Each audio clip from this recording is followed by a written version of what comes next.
ივანიშვილთან ერთად. მოგესალმებით ძვირფასო რადიო მსმენელებო და მაყურებლებო. დღეს ხუთშაბათია, ეს ბიზნეს სპეისია, საქმიანი პოდკასტი, სადაც საუბრობთ ბიზნესზე, ისე როგორც წინამძღოლშია. თუმცა დღეს ვისაუბრებთ MMA-ზე. და ჩვენი დღევანდელი headline-ი არის Fight Business-ი, როგორ იქნება MMA ინდუსტრია საქართველოში. ჩვენი დღევანდელი პოდკასტის წარმომადგენელი არის იურიდიული კომპანია DPT Consulting-ი და ჩემთან ერთად არის თანადამფუძნებელი კომპანია DPT Consulting-ის დავით ყარაშვილი. დავით, მოგესალმები. დავით, მოკლედ ისეთ თემაზე ვსაუბრობთ დღეს, რომ დღეს ამ ინდუსტრიამ, ანუ ზოგადად დღეს სპორტზე არ ვისაუბრებთ უფრო ინდუსტრიაზე, სწრაფად მზარდ ინდუსტრიაზე, ხო? ანუ რომელმაც შეაღწია უკვე თეთრ სახლშიც კი. ხო, და მინდა რომ მოკლედ წარადგინო პირველ რიგში ჩვენი დღევანდელი დღის სტუმარი და მოკლედ დავიწყოთ დღევანდელი საინტერესო პოდკასტი უკვე. მადლობა, სერგო, მოგესალმებით. პირველ რიგში დავით, სერგო, მივესალმები მსმენელებს და მაყურებლებს.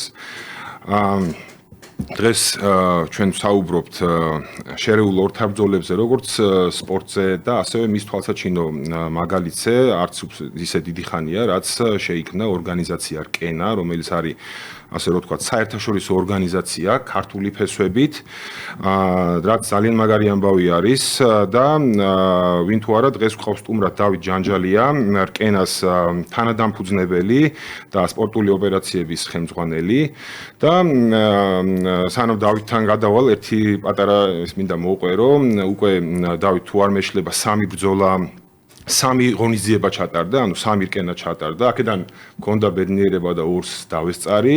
მესამე ღონისძიებაზე ჩემს შვილთან 9 წლის ნიკუშასთან ერთად ვიყავი და აი მესი ამოვნა, იმიტომ რომ ძალიან მაღალ დონეზე იყო ორგანიზებული ყველაფერი და რაღაცა თავი მეგონა UFC-ს ღონისძიებას ვესწრებოდი და გამიხარდა, იმიტომ რომ ძალიან მნიშვნელოვანი საქმეა ამ სპორტის გულშემატკივრებისთვისაც, თვითონ სპორტსმენებისთვისაც და ზოგადად ქვეყნისთვისაც და ხო, დღეს ვისაუბრებთ, დღეს არ გვექნება ჩვენ ბრძოლების განხილვა, ამის გარდა ყველაფერზე ვისაუბრებთ. დავით, ეს არ არის პრობლემა. თუმცა დიდი სიამოვნებაა სხვა შორის ცალკე დაუთვით მე პოდკასტი და მაგაზე ვისაუბრებთ. კი ბატონო, სიტყვით გადავალ დავითთან, დავით შენს თუ გინდა რამის თქვა, სანამ კონკრეტულ საკითხებზე გადავალ. კი ბატონო. დიდი მადლობა პირველ რიგში მოწვევისთვის, მადლობა დაინტერესებისთვის. და ძალიან მოხარული ვარ, რომ ჩვენმა ორგანიზაციამ მიიღო ასეთი კარგი გამოხმაურება და ხშირად რაღაცა შეიძლება ხედავდე, რაღაცა იდეები ქონდეს, თუმცა ხშირად რაღაცა სიყვარულით როცა აკეთებ საქმეს, ერთი დიდი გუნდი, ორმაგი და სამაგი უკუგება, ასე ვთქვათ, წამოვიდეს. ვიტყოდი იმას, რომ კი, როგორც ახსენეთ, MMA უკვე აღარ არის, როგორც კი ახალგაზრდა სპორტია, თუმცა აღარ არის ასე ნიშური სპორტი, რომელიც წლების წინ ბევრ შტატშიც კი არალეგალურად ითვლებოდა და აგერ საფრანგეთში საერთოდ თუ სწორად მახსოვს კოვიდის პერიოდში 2020-21 წელს გახდა საერთოდ ლეგალური. თვითონ Octagon Cage-იც არ იყო და ამის შემდეგ ხდება რაღაცა კოსმიური ზრდა მოცემული ინდუსტრიის რა. და ვფიქრობ, რომ ერთ-ერთი ყველაზე მზარდი სპორტია, თუ ყველაზე მზარდი არა, იმიტომ რომ ამ ზრდასთან ერთად მასშტაბიც უნდა ვიგულისხმოთ, მასშტაბი არის ეს live event-ი, entertainment-ი, ხო? ღონისძიების მოწყობა, მედია მაუწყებლობა და ეს ყველაფერი ხნის ძალიან დიდ მასშტაბს გლობალურად. და შემიძლია ესეთი მაგალითი მოვიყვანო 2018 წელს, რომელიც ფაქტიურად, გუშინ იყო, ESPN-თან UFC-მ გააფორმა 5 წლიანი ხელშეკრულება, რომელიც მოიცავდა მედია უფლებების, რომელიც მოიცავდა 1.5 მილიარდ დოლარს. რაც ნიშნავს წელიწადში 300 მილიონს და მაშინ ეს იყო ეს რაღაცა ძალიან დიდი, ძალიან ესეთი მასშტაბური ხელშეკრულება. 2025 წელს, უკვე 2026 წლიდან Paramount და UFC აფორმებენ რაღაცა კოსმიურ ხელშეკრულებას და მედია უფლებებს ყიდულობს უკვე 7.7 მილიარდ დოლარად 7 წელიწადზე. რაც საშუალოდ 1.1 მილიარდია საუბარი წლიურად. და თან რაც არის ხაზგასასმელი, ეს არის US, ანუ ამერიკის მედია უფლებებზეა საუბარი. ანუ ჩვენ კიდევ გვხვდება მთელი დანარჩენი რეგიონები, რიგი რეგიონებისა, სადაც UFC ახდენს გადანაწილებას ამ თავის მედია უფლებების. და ამის გარდა production-ზე და რაღაც სხვადასხვა არხის დისტრიბუციაზე სპონსორშიფებზე კიდევ რამხელა ბრუნვებია. კი. ამაზე შეიძლება გეცალკე კვლევა ჩავატაროთ და დიდი თემა არის. დავით, ერთი ესეთი ალბათ საინტერესო იქნება, ჩემთვისაც საინტერესოა, მე ზოგადად ამ სპორტის გულშემატკივარი ვარ ბავშვობიდან და აი საქართველოში, ხო, აი როგორ მოიკიდა დღეს უკვე, MMA შედარებით, ასე ვთქვათ, ახალი, ფაქტურად როგორ დამოუკიდებელი სპორტის სახეობა უკვე ესე ჩამოყალიბდა და მთელ მსოფლიოში განსაკუთრებით ბოლო წლებში, მე პირადად ესე ვგრძნობ ჩემი დაკვირვებით, ბოლო წლებში ძალიან პოპულარული გახდა და მათ შორის საქართველოში. ეს არ არის გასაკვირი ჩვენი სპორტსმენების მიღწევებიდან გამომდინარე, მაგრამ აი თავიდან რომ დავიწყოთ, ხო, აი როგორ ვითარდებოდა ეს სპორტი, საიდან აიღო სათავე და აი ასევე აქვე რო ვისაუბროთ, რკენა, საიდან წამოვიდა ეს იდეა, როგორ შეიქმნა და დღეს სად ვართ, ასე ვთქვათ. კი ბატონო, საქართველოში ბრძოლის კულტურა ახალი არ არის, იმიტომ რომ ისტორიულადაც მებრძოლიერი ვართ და ყოველთვის ქონდა და ქართული საბრძოლო ხელოვნებები არსებობს ასეთი მიმართულება, საიდანაც მე არის სხვადასხვა სპორტში გამოყენებული, ასე ვთქვათ, შეგვიძლია ის საბრძოლო სამბოცა ვიღოთ, სადაც ძალიან ბევრი ქართული ილეთი არის ინტეგრირებული. რაც შეეხება ქართულ MMA-ს, საქართველოს ბაზარზე რკენამდე არსებობდნენ ორგანიზაციები და დღესაც არსებობენ ორგანიზაციები, ვისაც მინდა მადლობა გადაუხადო იმისათვის, რომ ეს კულტურა ამ კულტურას ხელი შეუწყეს, რომ დანერგილიყო, ჩამოყალიბებულიყო და იმ რესურსით, რაც გააჩნდათ, მიეცათ ასპარეზი მებრძოლებისთვის და ასე ვთქვათ, გაეტანათ სხვა შორის ბევრი მებრძოლი, ვინც საქართველოში დაიწყო პირველ ნაბიჯებში, ბევრი მოხდა არაერთ საერთაშორისო კარგ ორგანიზაციაში, რა თქმა უნდა, მწვერვალი UFC-ა, თუმცა არსებობს ბევრი კარგი ორგანიზაცია კიდევ. შესაბამისად, ხო, ჩემი ამბავი იწყება ასე, როგორც ყველა ამბავი ალბათ, რა სიყვარულით. და ეს არის სიყვარული საბრძოლო ხელოვნებების მიმართ. ვარ ძალიან დიდი ენთუზიასტი, მე თვითონ უშუალოდ ვარჯიშობ, რამდენიმე სამოყვარულო ბრძოლაშიც მაქვს მონაწილეობა მიღებული და მაქვს რაღაცა თან მინდოდა რომ ყოველთვის ვცოდნოდა რას გრძნობდნენ მებრძოლები იმ მომენტში რა იყო წონისკლება, რა იყო ის დისციპლინა, რა იყო ანუ ძალიან ბევრი ნიუანსია, ძალიან ბევრად დიდი ბრძოლები არის კიდევ ოქტაგონის გარეთ, აი იმ გალიის გარეთ. რაც რეალურად შემდეგ უკვე მოგვეხმარა რკენაშიც ამ ათლეტებთან ურთიერთობაში და მათ მოვლაში. ეს სიყვარული და ენთუზიაზმი გადაიზარდა საბრძოლო მენეჯმენტში, მქონდა საბრძოლო მენეჯმენტი, Georgian Fight Management-ი, რითიც ვეხმარებოდი მებრძოლებს კომუნიკაციაში, ასევე უცხო საზღვარგარეთ ბრძოლებში, ბრძოლების ჩანიშვნაში, ცოტა კონტენტში და ცოტა მარკეტინგში, პრომოუშენში. კი. და ამ ასობაში თან ყოველთვის მქონდა ეს იდეა რაღაცა ვუყურებდი ადგილობრივად და საერთაშორისო ბაზრებს და ყოველთვის რაღაცა ამ პროექტის დონეზე რაღაც იდეებს დრაფტავდი. შემდეგ უკვე სწორ დროს სწორ ადგილას გადავიკვეთეთ ადამიანები, რომლებსაც ჰქონდათ ზუსტად მსგავსი იდეები და აზრები ჩამოყალიბებული და ვფიქრობ აი ამ გუნდთან ერთად და ედვენთან და სეტანტასთან ერთად უკვე შეიქმნა რკენა იმ სახით, რა სახითაც თქვენ უკვე რკენას იცნობთ რა. გასაგებია. სიყვარული ახსენე და ნამდვილად მე როგორც უკვე ორჯერ ნამყოფი ამ ღონისძიებაზე, ნამდვილად ეთყობა ამ საქმეს, რომ მთელი გული და სულია ჩადებული. აი ხა უყურებ ხოლმე სხვათა შორის თვალს ვადევნებ ჩვენი თვითონ სპორტსმენების ინტერვიუებს, ვინც რკენაზე მიიღო მონაწილეობა და აი როგორ გძნობ დავით, რა მოლოდინები არის სპორტსმენების მხრიდან და თვითონ ეს ორგანიზაცია რამდენად შეიძლება ესე დავინახოთ, რომ ასე ვთქვათ, დაეხმარება ქართულ სპორტსმენებზე აქცენტი კიდევ უფრო დიდ ორგანიზაციებში და ძირითადად გულისხმობთ ხოლმე UFC-ს, ხო? ანუ აი რამდენად კარგი, ასე ვთქვათ, გზა იქნება და ასე ვთქვათ, დამხმარე. არა მარტო ქართველების სხვადასხვა უცხოელი, საერთაშორისო ორგანიზაცია, ბევრი ასე ვთქვათ, უცხოელი სპორტსმენი მონაწილეობს და აი რამდენად დაეხმარება ქართველ სპორტსმენებს კიდევ უფრო მაღალ რაღაცა ასპარეზებზე გავიდნენ და დიდ ორგანიზაციებში გადავიდნენ შემდეგ. კი ბატონო, დავით, სწორად ახსენე და ძალიან მნიშვნელოვანია ის, რომ ჩვენ შევქმნით საერთაშორისო პლატფორმა, საერთაშორისო ორგანიზაცია ქართული ფესვებით, ანუ ქართულ ბაზარზე და ვფიქრობ ეს ზოგადად ბაზრისთვისაც და ჩვენი ქვეყნისთვის ძალიან მნიშვნელოვანია სამომავლო პერსპექტივაში ბევრი მიმართულებით. რაც შეეხება მებრძოლებს, კი, ანუ ჩვენთვის ერთნაირად მნიშვნელოვანია როგორც ორგანიზაციისთვის ქართველი ასევე საერთაშორისო მებრძოლი იმისთვის, რომ ჩვენ მათი კარიერული ზრდა, ანუ ჩვენ გვინდა რომ რკენა იყოს მათთვის კარიერული ნაბიჯი და არა ერთი რაღაცა ღონისძიება თუ და ამით ყოველთვის დასრულება რა რაღაცა კარგი კონტენტის შექმნა და დაშლა. ანუ შესაბამისად ჩვენ ძალიან დიდ ყურადღებას ვაქცევთ რამდენად როგორი ამბიციები აქვს მებრძოლს, როგორი დისციპლინა აქვს, რა მიზნები აქვს და ვფიქრობ რომ სამომავლოდ ჩვენ აუცილებლად გავხდებით ის საფეხური, რომელიც ოლიმპოს მთის მწვერვალზე მოახდენს ჩვენს მებრძოლებს.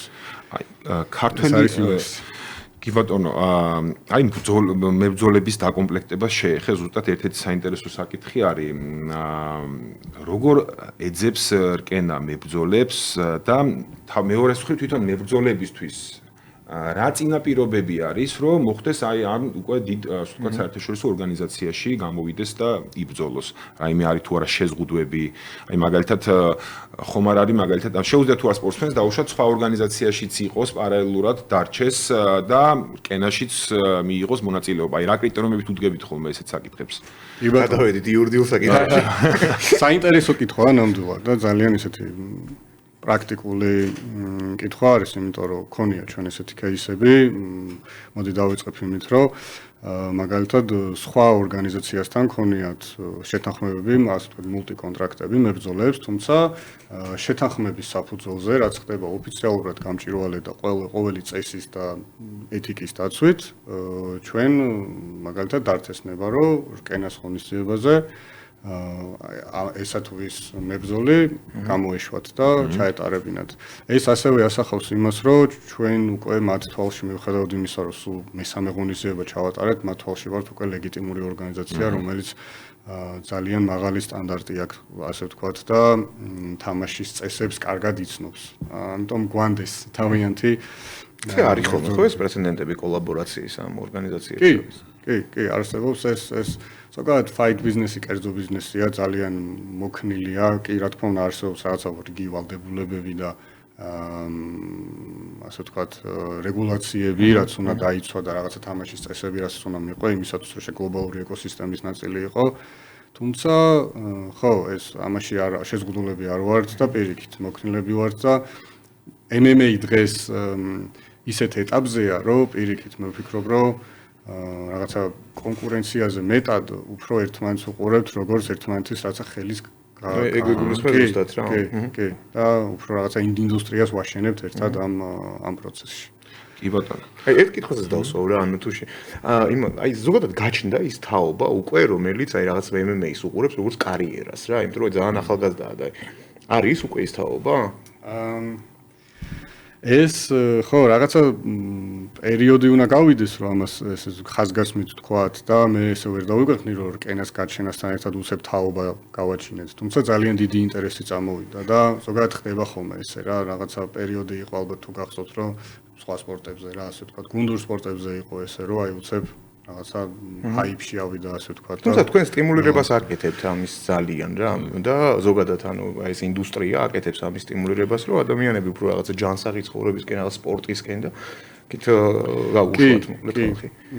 კი, ძალიან სწორი ის არის ეგ რომ ანუ ჩვენ ასე ვთქვათ ვახდენთ აი ამ მიუხედავად იმისა, რომ შორიდან გარედან შეიძლება ჩანდეს, რომ ეს არის რაღაცა ძალადობის პრომოუშენი, ეს რეალურად ანუ საბრძოლო ხელოვნება, ანუ და რა მიზეზი რატომაც მე თავიდან შემიყვარდა ეს ყველაფერი არის ის, რომ შენ რაღაცა კონკრეტული ცხოვრების გზა გაქვს, რომელიც გასწავლის დისციპლინას, გაცნობს საკუთარ თავს, სირთულეების გადალახვას, ემპათიას გიჩენს ადამიანების მიმართ და მე ვფიქრობ, რომ აი, როდესაც აი ამას გადალახავ შენ თავში რაღაცებს ძალებს აღმოაჩენ და იპოვე, მე ანუ ეს ეხმარება გლობალურად კარგი მოქალაქეების აღზრდაში.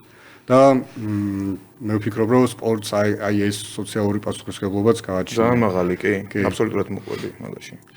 მე გავაჟღერებ რამდენიმე ჩემი მეგობრის კითხვას, ასევე რომელიც ზოგადად UFC-ს დიდი გულშემატკივარია და უკვე გახდნენ რკენას გულშემატკივრები და რამდენიმე ივენთს ისინიც ესწრებოდნენ და ესეთი კითხვა არის ხოლმე, რომ ჩვენ მიჩვეული ვართ ახლა მაინც ძირითადად შეიძლება ვიღაცა უყურებდეს სხვა ორგანიზაციებში გამართულ ღონისძიებებსაც, მაგრამ ძირითადად ასე ვთქვათ, წლებია უკვე UFC-ს ვადევნებდით თვალს და აი რა განსხვავებაა გვაინტერესებს აი წონითი კატეგორიები მაგალითად და რანკინგი და კამარი, რასაც ასევე ესე იგი ელოდება უკვე ეს ხალხი და მე ვცდილობდები რომ აი უკვე როდის იგეგმება რომ გასაგებია ახლა ახალი ორგანიზაციაა და ასე ვთქვათ გარკვეული პერიოდი უნდა გაიარო რომ უკვე გარკვეული რეიტინგები გაჩნდეს და აი უკვე როდის გადავალთ ამ ეტაპზე ალბათ ეს უკვე კიდევ ერთი მნიშვნელოვანი ეტაპი იქნება ზოგადად კენას განვითარების პროცესში. კი, აბსოლუტურად გეთანხმები დავით და ეს საკმაოდ ისეთი კითხვა უკვე ძალიან ბევრს აქვს ეს და ჩვენც გუნდის შიგნით ამაზე რა თქმა უნდა ძალიან ბევრს საუბრობთ და ძალიან ბევრი რაღაცა სცენარი გვაქვს წარმოდგენილი რა და როგორ უნდა იყოს. თუმცა პირველ რიგში იმას ვიტყოდი რომ კამარს უნდა გააჩნდეს თავისი ლეგიტიმაცია და სპორტული წონა.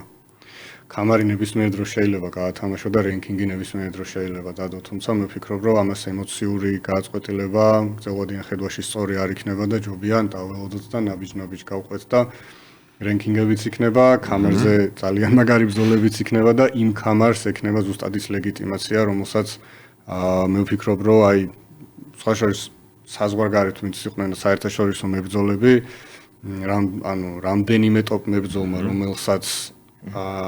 რომელიც ვარჯიშობს ტოპ ორგანიზაციების გუნდის წევრებთან, თვითონ უშუალოდ იყვნენ მონაწილეები ამ ორგანიზაციაში. ვთქვამთ, რომ გვინდა რომ გრძელვადიან პერსპექტივაში ჩვენი მომავალი დაუკავშიროთ რკენას. შესაბამისად არ ვიჩქარებთ და ამას მიყვებით და რაღაცა სისტემურობა ჯობია გავაკეთოთ და თან კი, ნამდვილად წონა უნდა. დაყვირება ყოველთვის ადვილია. უფრო. ჩვენ დაველოდებით მაყურებლები და გულშემატკივრები. აი ვახსენეთ არაერთხელ რომ ეს არის საერთაშორისო ორგანიზაცია და ამის ამბიცია გვაქვს რომ საერთაშორისო ასპარეზზე მყარად დაიმკვიდროს თავი. აქვე აი კითხვა ეს უკვე პირადად ჩემი კითხვაა. რომ ანუ საჯები ხო, ანუ ყავს საჯები რომლებიც აფასებენ, აი როგორ ხდება ამ საჯების დაკომპლექტება, რამდენად აი აქ შემოდის საერთაშორისო კომპონენტი დაუშვათ და ეს პროცესი როგორ მიმდინარეობს ხოლმე. ძალიან საინტერესო კითხვაა. მადლობა დავით. ჩვენ მაქსიმალურად ანუ ნებისმიერმა ლეგიტიმურმა ორგანიზაციამ უნდა შეეცადოს რომ საჯები და რეფერები განსხვავდება, ანუ რეფერები არიან უშუალოდ ვინც იცავენ ვინცაც მიყავს ბრძოლა და იცავენ მებრძოლის ჯანმრთელობას და არიან საჯები რომლებიც ითვლიან კი მაქსიმალურად უნდა იყოს სამართლიანი, გამჭირვალე და დამოუკიდებელი რა. და ჩვენ შემთხვევაშიც და ისეც არსებობენ კომისიები, რომლებიც ეს გუნდი, რომელიც მუშაობს დამოუკიდებლად ორგანიზაციისა, რომ იქ არ მოხდეს რაღაცა ისეთი ჩარევები, როგორც არის ფავორიტიზმი და ასე შემდეგ. მე ძალიან ვამაყობ იმით, რომ კენა ერთზეც ყავდა ისეთი დონის რეფერები და მსაჯები, რომელთაც როგორც არის მაგალითად ლუკაშ ვოსაცკი, რომელიც აი დღემდე არის UFC-ს და KSW-ს და ესეთი ძალიან დიდი ორგანიზაციების რეფერი და არა მარტო ქათმენები, მსაჯები. ეს არის მიქსი, ასე ვთქვათ, ქართველი და უცხოელი სტაფის. და ვფიქრობ, რომ ძალიან კარგია ეს ქართული ბაზრისთვისაც, იმიტომ რომ ქართველებიც ძალიან იზრდებიან ამ საერთაშორისო პრაქტიკების შემოღებით და ისინიც გვიზიარებენ, იმიტომ რომ ჩვენ წესების ახსნა გვაქვს წინა დღეს ხოლმე და აი ეს უშუალოდ სტაფი, უცხოური სტაფი ვინც ჩამოდის დამოუკიდებელი, ისინი მებრძოლებთან, მენეჯერებთან, ორგანიზაციასთან გადიან ყველა წესს და ყველა წინასწარ პრაქტიკას გვეუბნებიან რა და როგორ იქნება. გასაგებია. დავით, ჩვენ ზოგადად ბევრი ბიზნესის ბიზნესის წარმომადგენელი გვიყურებს ხოლმე და შესაბამისად აი შემდეგი კითხვა ესეთი მექნება. ნუ ეს კითხვა ასევე ბევრს აქვს ხოლმე ზოგადად. კენას შემთხვევაში საინტერესოა კენას მაგალითი და ზოგადად აი ეს როგორც ბიზნესურად რო შევხედოთ, ან ფინანსურად ორგანიზაცია აი რაზე დგას და რა თქმა უნდა ახლა კონფიდენციალური ინფორმაცია რაც არის შეგვიძლია ზოგადი ინფორმაცია, ზოგადად როგორ მუშაობს ეს როგორც ორგანიზაცია. ფული სად არის? როგორ მუშაობს ეს ორგანიზაცია რა და ესე მსგავსი ორგანიზაციები თუნდაც ზოგადად. კი ბატონო, აი ჩვენ მაგალითად ახლა UFC ვახსენეთ და მედია უფლებებზე ვისაუბრეთ, უკვე კონკრეტული ციფრები ვიცით რა და როგორ ხდება. ეს არის მედია უფლებები, ბროდკასტი, ეს არის სპონსორშიფები, ანუ სპონსორები და სხვადასხვა სახით პარტნიორობები. ასევე აქ შემოდის უკვე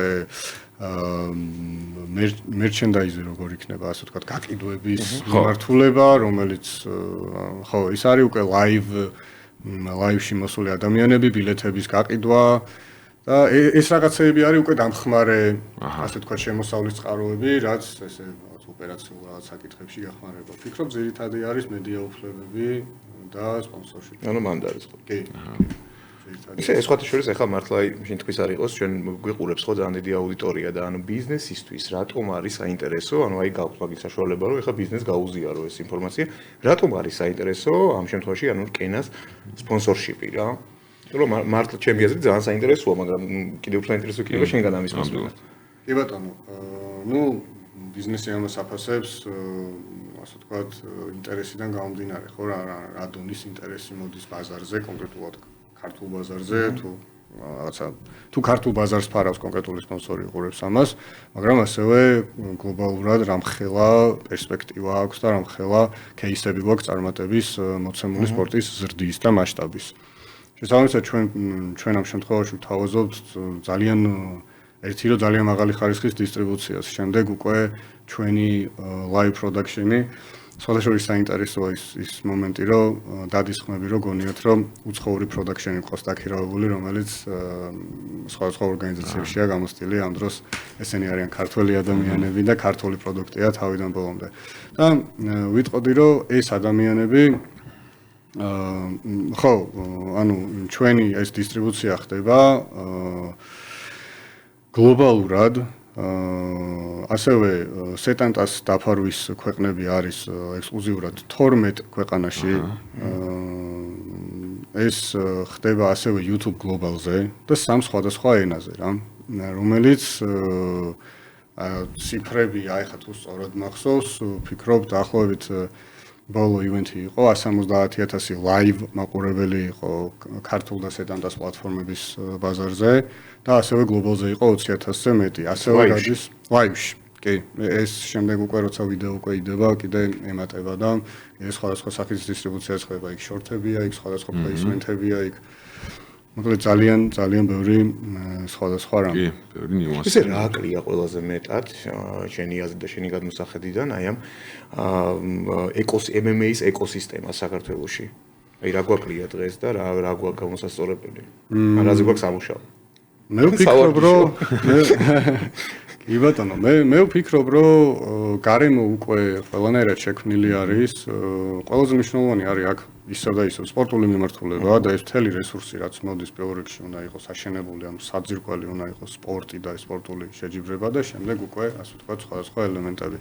მე ვფიქრობ, რომ ძალიან დიდი პოტენციალი გვაქვს განვითარების სპორტულ მიმართულებაში, ძალიან დიდ რესურსს ხედავ ამაში.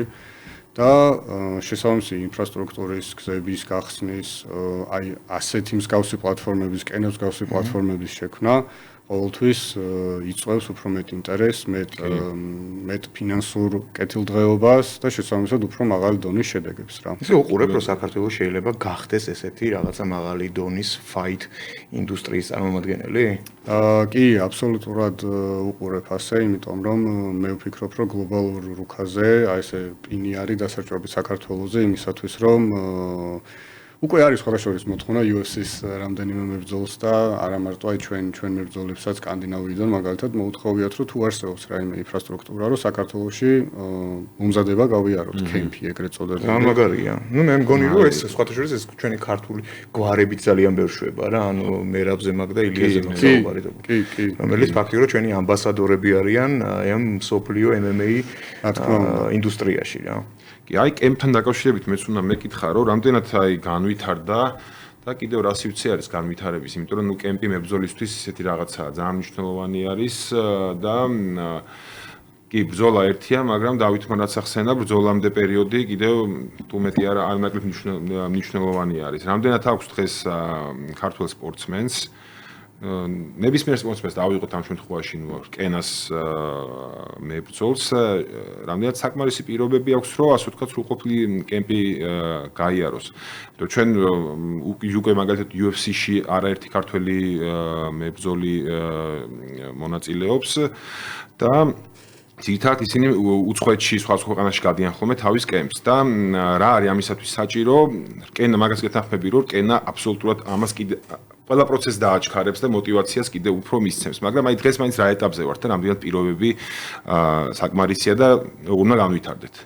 კი ბატონო, კემპის მიმართულებით, ნუ ყველა ეხლა თუ საქართველოში არსებულ დარბაზებზე ვსაუბრობთ და გუნდებზე, ყველა გუნდს გააჩნია რაღაცა რესურსი, ზოგს მეტი, ზოგს ნაკლები, რაღაც კონკრეტულ მიმართულებაში და იქიდან გამომდინარე, რომ ბაზარი პატარაა, უწევთ ამ ბიჭებსაც და გოგოებსაც როტაცია, ასე ვთქვათ, დარბაზების, ამ სხვადასხვა დარბაზების შეცვლა, ერთმანეთს უზიარებენ გამოცდილებებს და მიუხედავად ამისა, ანუ არ არის დიდად განვითარებული, არ არის დიდი დაფინანსება. მიუხედავად ამისა, დებენ აი ესეთ შედეგებს, რაც ჩვენ თუნდაც რკენაზე ვიხილეთ და არა მარტო ხო, ვინც გავიდა. ზოგადად MMA არ არის ჯერჯერობით ის სპორტი, რომ მასობრივად ადამიანებმა თუნდაც შეძლონ ფინანსური საკუთარი ცხოვრების ოჯახების უზრუნველყოფა. ძალიან ბევრ მებრძოლს, ვისაც ეს ეკრანები დამიცნობ და ცნობილები არიან, თუნდაც UFC-ში. თუ შენ არ ხარ რაღაცა ტოპ მებრძოლი, ტოპ მებრძოლი, კი, ერთეულები არიან. ზუსტად აი მერაბ დვალიშვილის кейსი მახსენდება, რომ რამდენიმე წლის წინ გადავიდა, ასე ვთქვათ, full time-ზე MMA-ში, იმიტომ რომ მაინც უწევდა გამომუშავება და ძალიან რთული ცხოვრება აქვს ამ ადამიანებს და ეს ორმაგად დასაფასებელია, როგორი თავდადება და შრომა არის ჩადებული იმისათვის, რომ ისინი გამოვიდნენ და 15 წუთიან ან 25 წუთიანი პერფორმანსი დადონ.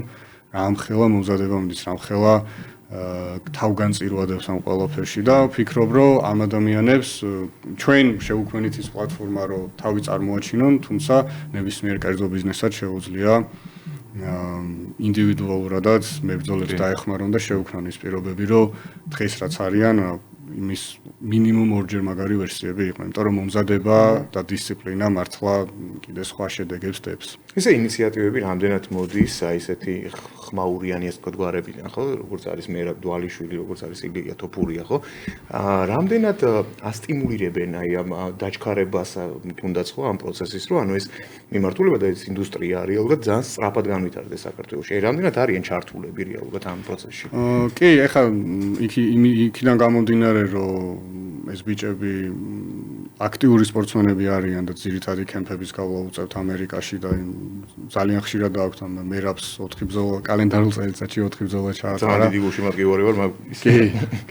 მიუხედავად ამისა, ძალიან დიდი მხარდაჭერა მოდის რკენაზეც, ქართულ MMA-ზეც, არასდროს არ ეთაკილებად და არ იზარებენ, რომ აი ბიჭებს мотиваცია მიცენ. თუნდაც დაელაპარაკონ, თუნდაც დაურეკონ, თუნდაც რჩევები მისცენ. თუნდაც რაღაცა კონკრეტულ ღონისძიებაზე ჩამოვიდნენ და თავისი გამოცდილება გაგვიზიარონ. ძალიან მაგარია, ჩართულები არიან. კი, აი ხარ რკენასამზე რომან დოლიძე გვეწვია სტუმრად და რაღაცა ძალიან კიდე დამატებით мотиваცია იყო თან. არა მარტო ქართველი მებრძოლებისთვის, არამედ საერთაშორისო მებრძოლებიც ცნობდნენ და ძალიან უხაროდა და აღელვებულები იყვნენ, რომ რა მაგარია რომან დოლიძე UFC-ს ქართველი ტოპ მებრძოლი მოდის და ჩვენი ბრძოლის ნახვა უნდა და ესეთი მაგაზეთი мотиваცია სპორტსმენისთვის შეიძლება პატარა დეტალი ჩანდეს, თუმცა ძალიან დიდი მნიშვნელობის მატარებელი არის რა.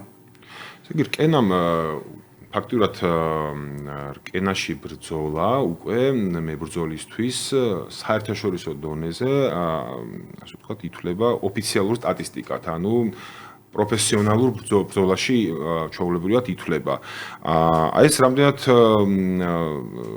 რთული იყო ამის მიღწევა, ზოგადად რამე სტანდარტი არის, რაიმე არსებობს რაიმე საერთაშორისო ორგანიზაცია, რაში წევრიანდები, იმიტომ რომ ეს კითხვა იმიტომ მიშთება, რომ სოფლიოში ან ბევრი ორგანიზაცია. სოფლიოში ბევრი ორგანიზაცია, მაგრამ ანუ ყველა ორგანიზაციას არა აქვს, ანუ შეიძლება სადღაც როგორც თუ მეშლება აუცილებლად შემისწორა, შეიძლება იბრძოლოს მებრძოლმა, მაგრამ ის რაღაცა ოფიციალურ, პროფესიონალურ სტატისტიკაში არ ჩაეთვალოს ეს ბრძოლა. ეს ძალიან დიდი წევა არის, ხო, და აი ეს როგორ მივახციეთ, ანუ აქ რა გზა გაიარა კენამ ამ კუთხით. კი ბატონო, მიუხედავად იმისა, რომ MMA არის ინდივიდუალური სპორტი, ასევე არის კომერციული სპორტი, ხო, პროფესიონალურ MMA-ს რაც შეეხება და შეგიძლია შენი საკუთარი ეკოსისტემა და წესები შექმნა. ამისგან მიუხედავად თუ გინდა შენ რაღაცა იმ დიდი MMA გლობალ ინდუსტრიის ნაწილი გახდე, უნდა რაღაცა როგორც ვისაუბრეთ, საერთო თამაშის წესებს აყვე, საერთო სტანდარტები რაც არის დამკვიდრებული იმას აყვე და შემდეგ უკვე ხდები ლეგიტიმური კონკრეტული ორგანიზაციებისთვის და პლატფორმებისთვის. მან უნდა იყოს ყველაფერი გამჭირვალე, ასევე აი როცა ვახსენებთ მსაჯებს, რეფერის, წონის ჩაბარებას აი ამ ყველაფრის გამჭირვალობას, როდესაც დებ უკვე და გამოაშკარავებ უკვე მე ემუშავები ისეთ პლატფორმებს, როგორიც არის ტაპოლოჯი და შერდოგი მაგალითად, რომელსაც უყურებს მთელი მსოფლიო და არის ყველაზე ესეთი ლეგიტიმური რენკინგების ორგანიზაცია, როგორც ორგანიზაციისთვის, ასევე მებრძოლისთვის პლატფორმები და როდესაც ეს ორგანიზაციები შენ უკვე ოფიციალურად გაღიარებენ, ეგ ნიშნავს, რომ შენ უკვე ამ ეკოსისტემის ნაწილი ხარ. არსებობს кейსები, როდესაც აი მაგალითად ტაპოლოჯის ასე ვთქვათ, გაფლაგული აქვს რაღაცა ბანი შეიძლება დაადოს რომელიმე ორგანიზაციას, იმიტომ რომ იქ რაღაცა საეჭვო მოქმედება მოხდეს, იმიტომ რომ რაღაცა არ იყოს სამართლიანი, რაღაცა არ იყოს გამჭირვალე კი და მე უკვე ეს ძალიან ცუდად მოქმედეს უშუალოდ მებრძოლზეც. მის რეზუმეზე ძალიან ცუდად, კი, ძალიან ცუდად და ჩვენთვის ეს რეპუტაცია ძალიან მნიშვნელოვანია და დღეს რა ვფიქრობთ თავიდანვე ისე ვიყავით რა, ანუ კარგ კომუნიკაციაში, თავიდანვე კარგად გამოყვნენ და დღეს იდეალური ურთიერთობები გვაქვს საქმიანი მოცემულ პლატფორმებთან. ეს მებრძოლებისთვის მე მგონი ძალიან კარგი ინფორმაციაა რა. კი და რაც ძალიან მიხარია ის არის, რომ ამ ტაპოლოჯიზე არის ესეთი ცალკე დისკუსიისთვის, ასე ვთქვათ, ისინი, სადაც აი ძალიან ისეთი ძლიერი hardcore, ასე ვთქვათ, ფანები წერენ ხოლმე და იქ როდესაც კენას რაღაცა კარდები იდება, ისეთი ანალიზები მიდის ხოლმე, რომ რაღაცები ჩემთვისაც ძალიან ინფორმატიული ხდება და მიხარია, რომ უკვე საერთაშორისო დონეზე კენას შესახებ დისკუსიები მიდის და რაღაცა კონკრეტულ ბრძოლებს ანალიზს უწევენ. აი მებრძოლებს შევეხეთ და მებრძოლებისთვის ალბათ, ან პოტენციური მებრძოლებისთვის, ხო, ანუ ახალგაზრდებისთვის, ვინც თავის თავს მოიაზრებს თუნდაც რკენაში. ძალიან საინტერესო იქნება, ანუ დასამალი არ არის და დაფარული არ არის, რომ სახიფათო სპორტის სახეობაა და დიდ რისკებთან არის, ხო, თვითონ ჯანმრთელობის კუთხით და სპორტსმენების ჯანმრთელობის კუთხით დაკავშირებული. ასე ვთქვათ, რამდენად რა მოლოდინი უნდა ქონდეს მებრძოლს, რომელიც აუშვათ იბრძვის კენაში და თუ ყოფილა რაიმე შემთხვევა, ანუ რაღაცა ჯანმრთელობის დაზიანების შემთხვევაში ამ რისკს, თუმცა მკურნალობის მებრძოლი იღებს თვითონ თუ რაღაცაში თვითონ კენა როგორც ორგანიზაციაც გვერდში უდგას მებრძოლს. კი ბატონო, ეს არის ერთ-ერთი ყველაზე ფუნდამენტური, ძალიან მნიშვნელოვანი საკითხი არის, რასაც ორგანიზაცია უდგება სრული სერიოზულობით და ეს არის მთლიანი პაკეტის შემადგენელი ნაწილი, რასაც ჩვენ თავაზობთ მებრძოლებს. ეს არის პირველ რიგში მებრძოლმა რომ შეძლოს ჩვენს ორგანიზაციაში ბრძოლა, ეს მან უნდა წარადგინოს კონკრეტული სისხლის ანალიზები. და რაღაცა ჩამონათვალია, რომელიც შეიძლება რა სარისკო იყოს მისი ოპონენტისთვის და კვლევებია საჭირო. კი, ეს კვლევები და რამდენად ლეგიტიმურია მე მისი უკვე დაშვება ამა თუ იმ შეჯიბზე. ეს კარგია, ეს მებრძოლს იცავს ძალიან ბევრი სერიოზული რისკებისგან. ამის გარდა კი ჩვენ მუდმივად ყავს ჩვენ ყავს ასევე ექიმები ორგანიზაციის შიგნით და ასევე შემდეგ თუ დაჭირდა ჰოსპიტალიზაცია, უყეთებთ ჰოსპიტალიზაციას და უტარებთ ყველა საჭირო პროცედურას. აიღებს თავის თავზე სრულად ამხარ. კი, ანუ რაც არის, ასე ვთქვათ, პირველადი დახმარება, მაგას ყველაფერს უკეთებთ და ვფიქრობ ძალიან ბევრი კარგი პრაქტიკა დავნერგეთ ბაზარზე. იმიტომ რომ ბევრი ორგანიზაცია, რასაც რკენა აკეთებს, თუნდაც აი Fight Week-ის პრაქტიკა რაც არის და ათლეტებთან ურთიერთობა რაც არის, ერთ-ერთმა ძალიან გამოსtildeმა მწვრთნელმა, რომელიც მათ მითხრა, რომ აი UFC-ს და მსგავს ორგანიზაციებში 100 მეტი fight week-ი მაქვს, ასე ვთქვათ, გამოლილიო და ცოტა უნდა წავიტრაბა ხო, მაგრამ რკენას გამოცდილება ჩემთვის საუკეთესო იყო. ასე შეგვაფასა და ცოტა კი არა, მაგრამ უნდა იტრაბა ხო რაც. ასე შეგვაფასა მან და ძალიან ძალიან საინტერესოა და ძალიან კარგია რა თქმა უნდა, იმიტომ რომ მნიშვნელოვანი საკითხი არის თითოეული მებრძოლისთვის დარწმუნებული ვარ. თავის მხრივ ხა მეორე მხრივ შევხედოთ, რამდენად თვითონ ჩვენ ხა UFC-ს ვართ მიჩვეული და UFC ცოტა საინტერესო ფენომენია, იმიტომ რომ რაღაც კუთხით შეიძლება ითქვას, რომ ხანდახან ცოტა ერთპიროვნულიც არის, ხო? და კენას შემთხვევაში თვითონ კენა მიდგომა რამდენად მკაცრი არის მებრძოლების დისციპლინის მიმართ, ანუ რავს გულისხმობ, ანუ ხშირია შემთხვევები, მაგალითად მებრძოლმა შეიძლება UFC-ში ხშირად ხდება, არ ვიცი კენაში მსგავსი მოხდა თუ არა, რომ უბრალოდ ჩააგდოს ბრძოლა და ამის შესახებ ორგანიზაცია საქმის კურსში ჩააყენოს რამდენიმე დღით ადრე ბრძოლამდე, ხო? აი ამას ამ რისკებს როგორ ազღვევთ, როგორია თქვენი მიდგომა, ყავს თუ არა მაგალითად როგორ ქვია შემცვლელი მებრძოლი, აი როგორც UFC-ში არის ხოლმე და აი ეს როგორ ხდება ხოლმე. კი ბატონო, ну UFC-ის შემთხვევა, UFC უკვე როგორც თქვით, წვერვალი არიან ყველაფრის და ძალიან დიდი როსტერები გააჩნია და დიდი ფუფუნება აქვს, ასე ვთქვათ, რომ სწრაფი ჩანაცვლება მოახდინოს. განსხვავებით ჩვენ, რომელიც ახალი ორგანიზაცია ვართ, რაც შეეხება რისკებს, ну სტანდარტულად იდება ხელშეკრულება ორ მხარეს შორის, მებრძოლსა და ორგანიზაციას შორის, სადაც ზოგადი ვალდებულებებია გაწერილი ჩვენი მხრიდან და მებრძოლის მხრიდან. ეს ასევე მოიცავს აი პროფესიონალიზმის რაღაცა კონკრეტულ რაღაცა ეთიკის ნორმებს და ასევე წონის ჩაბარების ვალდებულებას. იქ ასევე გაწერილია უკვე თუ წონა ვერ ჩააბარა იქ რა სახის სანქციასთან შეიძლება გქონდეს შეხება. და ზოგადად ეს ძალიან ისეთი ინტენსიური და საინტერესო სამუშაო პროცესია, რადგან წონა თუ თქვა თუ ჩააგდო მებრძოლმა, მერე უკვე მიდის სამხარეს ანუ ორგანიზაციას ჩაგდებულს და მის ოპონენტს შორის მოლაპარაკება და იქ უკვე წყდება რა სახის ჰონორარი იქნება, რამდენად უსაფრთხოა ბრძოლის მაინც ჩატარება, რამდენად აწყობს ორივე მხარეს და რა სახის სანქცია იქნება ჩვენგან. ამის გარდა არც ერთ სერიოზულ ორგანიზაციას არ აწყობს და არ უღირს ისეთი მებრძოლი, რომელიც არ არის დისციპლინირებული და წონის ჩაბარება არის ერთ-ერთი ყველაზე დიდი რამ, რომ აჩვენო შენი პროფესიონალიზმი. ერთი კატეგორიები, როგორც UFC-ში დაახლოებით ეგრეა, თუ რაიმე განსხვავებულად? არა, იგივე კატეგორიები გვაქვს, ანალოგიურად, უბრალოდ მათ ფაუნდებში აქვს ჩვენ კილოგრამებში. ესე ნიჭი უფრო მნიშვნელოვანია მანდ თუ რაღაც ეს. რა თქმა უნდა, შრომა არის ყველაზე მნიშვნელოვანი და ნებისყოფ. ანუ ნიჭიერი და არადისციპლინირებული არა. ნიჭიერი და არადისციპლინირებული კი შეიძლება რაღაცეები ასე ვთქვათ გააკეთოს, მოახდინოს რაღაცა. თუმცა იმ მემკვიდრეობას ვერ დატოვებს პირდაპირ ვთქვათ. ქართველი გულშემატკივრების სახელით ბევრს ექნება ალბათ ეს კითხვა და მეც მაქვს რომ უკვე შემდეგი რკენა მომინდა, როდის იქნება, ანუ ზოგადად ანუ აი სამომავლო გეგმებზე რომ გითხრა, როგორ ხედავ აი კიდევ განვითარების კუთხით და აი როგორ წარმოგიდგენია, არ ვიცი, პირობითად ავიღოთ რკენა 3 წლის შემდეგ. და აი მე პირადად როგორც გულშემატკივარი, ესე ეგოისტურად რომ მიუდგეთ, მაგალითად კიდევ ვისურვებდი რომ კიდევ უფრო ხშირად იყოს, ხო? ეხლა როგორც დავაკვირდი დაახლოებით არც ეხლა არ არის სხვა შორის, მე მგონი დაახლოებით 3 თვიანი ინტერვალები, ხო, გამოდის ხოლმე, რაც ცუდი არ არის. ძალიან კარგია, მაგრამ როგორც ეგოისტი გულშემატკივარი, მინდა რომ ყოველთვის ვიარო დავესწრო, ასევე აი ლოკაციაც, ხო, იმიტომ რომ ბევრი მაყურებელი და მსმენელი არის, ვინც ჯერ არ ყოფილა ამ ღონისძიებაზე, ყველას ურჩევ რომ დავიდეს.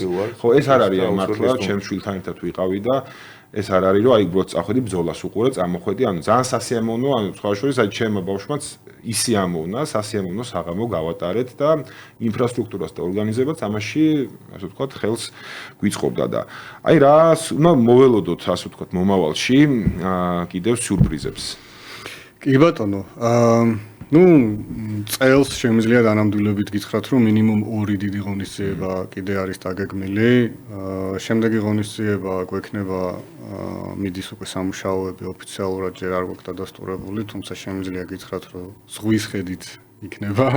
ეს უდესტურებაა. და კი, ჩვენთვის მნიშვნელოვანია ასევე რეგიონებში გასვლა და იქაური აუდიტორიის გახარება, ასე ვთქვათ. და თან მე ვფიქრობ ბათუმის აუდიტორია არის ძალიან ჩართული ზოგადად MMA-ში. ვა, მოკლედ აჭარლებო, მოგებათ MMA, მოკლედ რკენა. კი, ძალიან მაგარია, ძალიან მაგარია.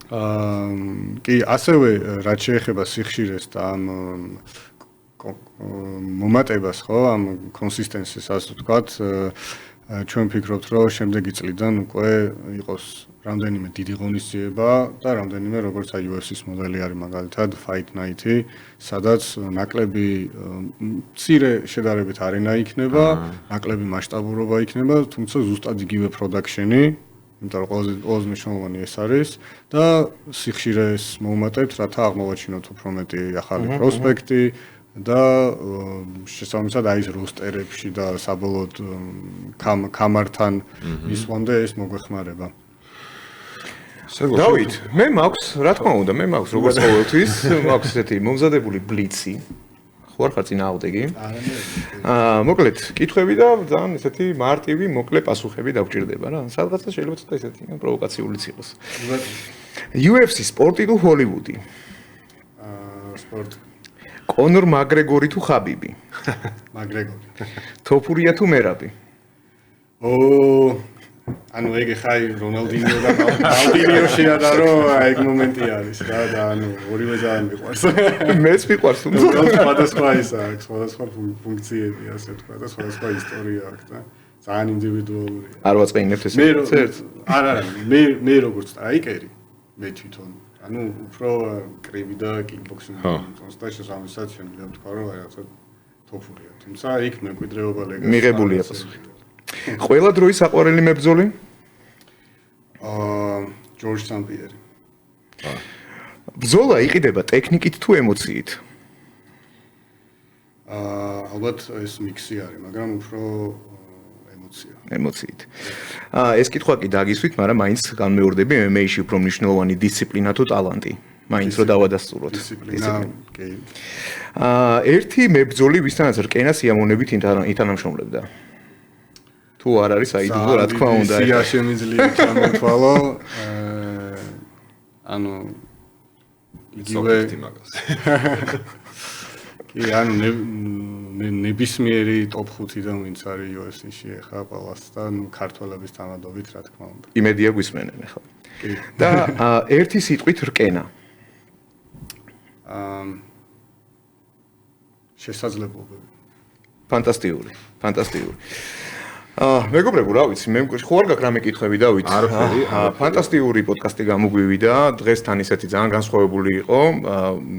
საუბრობდით ერთ-ერთ ახალ, ასე ვთქვათ, სახეობაზე სპორტის MMA-ზე და ესეთ საერთაშორისო კომპანია ქართული ფესვებით, კომპანია რკენაზე, რომელიც სხვათაშორის გარკვეულ ტრენდსაც ზენს ამ შემთხვევაში ჩვენ ქვეყანას და გარკვეული ამბასადორიც ხდება ამ შემთხვევაში, რომ მაქსიმალურად ანუ მივიქციოთ ყურადღება, მაქსიმალურად მოვიძიოთ, ასე ვთქვათ, ეს საერთაშორისო მებრძოლები და რაღაც გაგვიზიარონ ეს თავისი გამოცდილება და ასევე ჩვენც გავუზიარებთ ამ ჩვენ გამოცდილებას. სხვათაშორის მინდა ეთერით ვისარგებლო და უსურვო ჩვენ მებრძოლებს წარმატება, განსაკუთრებით ხა თოფურიას, რომელიც ბრძოლა არის დაგეგმილი თეთრ სახში და მეგობრებო, ძალიან დიდი მადლობა. დიდი მადლობა.